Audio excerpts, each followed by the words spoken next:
Hello, this is Jilly here from funcraftstodooathome.com, and today I'm going to be showing you how you can turn these beads that we made in the last video, the European style paper beads, into these beads. So these are the European style paper beads. I've used these Imagination Crafts Starlight paints, and if you go to the end screen at the end of the film, you will see a link to my blog where I tell you more about these paints and where you can get them. These are the ones that I've used in this film. So we're going to need some of these bead cores, and again there'll be information in my blog about them. Some kind of glaze to seal the beads with, some tacky glue to glue in the bead cores. You're going to need some brushes, you're going to need a tapered paintbrush stick to use to glaze your beads, and some kind of a tool with a blunt end like this to make sure that the bead holes are open as much as they can be. You're going to need some kind of a bracelet to put your beads on, and here's a selection of some of the ones that I have. I'll try to source these online for you and put a link in my blog. You're going to need somewhere to dry your beads. I use the Oasis that's used in flower arranging, and toothpicks. If you do use Oasis, I would recommend putting a coat of PVA glue on first, otherwise it gets a bit messy. So first of all, paint your beads. I put mine onto an old tapered paintbrush stick and push it down where it can't go any further, and then it's easy for you just to twirl the stick against the paintbrush. Then I put them onto toothpicks and leave them to dry on this block of Oasis. I usually let mine dry overnight. And the metallic paints are fantastic. So there's mine, all painted, and they're all dry now. And you can use anything really to glaze your beads to seal them. There's Mod Podge, there's Glossy Accents, Diamond Glaze, and Triple Thick, although this Triple Thick is all gone all gloopy because it's the end of the tub. So I actually use Glossy Accents to do these beads with. So again, you just put your bead onto some kind of a tapered handle and push it down as far as it will go, so you can twirl the stick against the brush that you're using, and it makes it a lot easier and quicker to glaze your beads. And then again, leave them to dry. Mine are all done and dried, so I've put Glossy Accents on all of these. So the thing now is to make sure that the bead holes are open as far as they can be open, so you can get the cores in easily without rucking up the paper.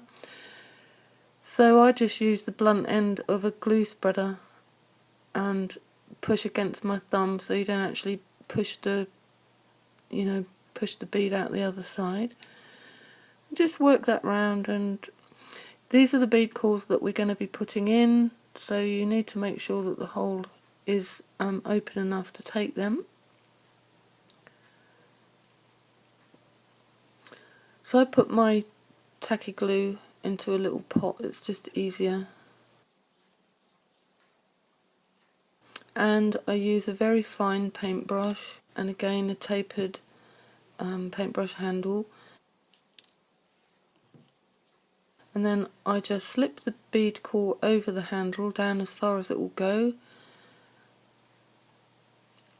because it makes it easy to twirl the bead core against the paintbrush with the glue.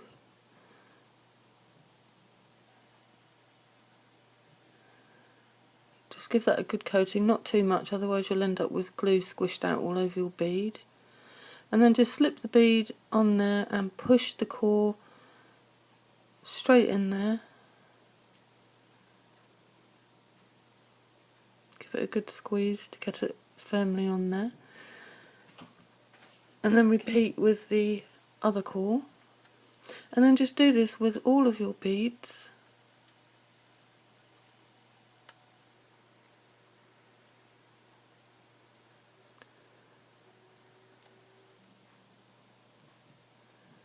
Push them down nice and firmly. And this is what actually makes the beads give them the European style look. Very similar to Pandora beads. And there's mine all done. So now it's time for me to put them onto a bracelet.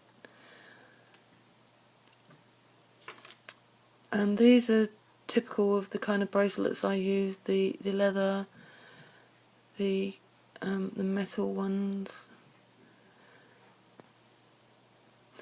And I like to add charms to mine, so I usually use a small split ring and a large split ring, put them together and then add the charm. I also use these little rubber rings on mine because it stops the beads from sliding around too much if you don't want them to slide around. So you can see here mine sort of slide all around the bracelet.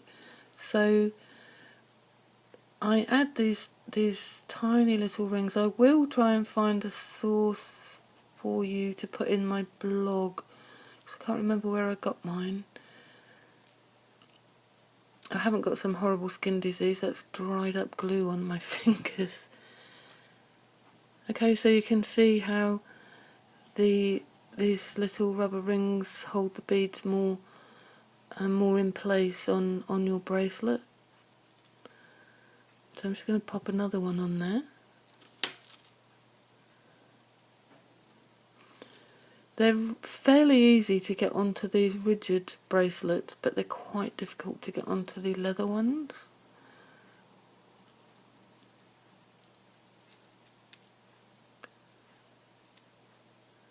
I will see if I can find a supplier for these bracelets that I can give you on my blog as well.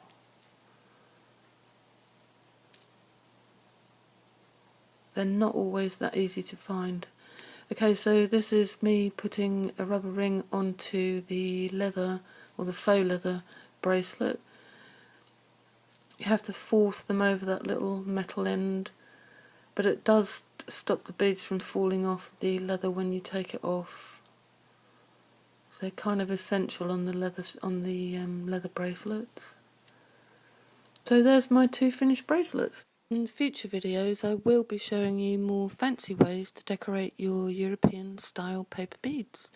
And if you missed the first part showing you how to make the beads using my templates available on Etsy, go to the link that's at the end of this film and it will take you to part 1. Hope you've enjoyed this film, thank you for watching and see you in the next video.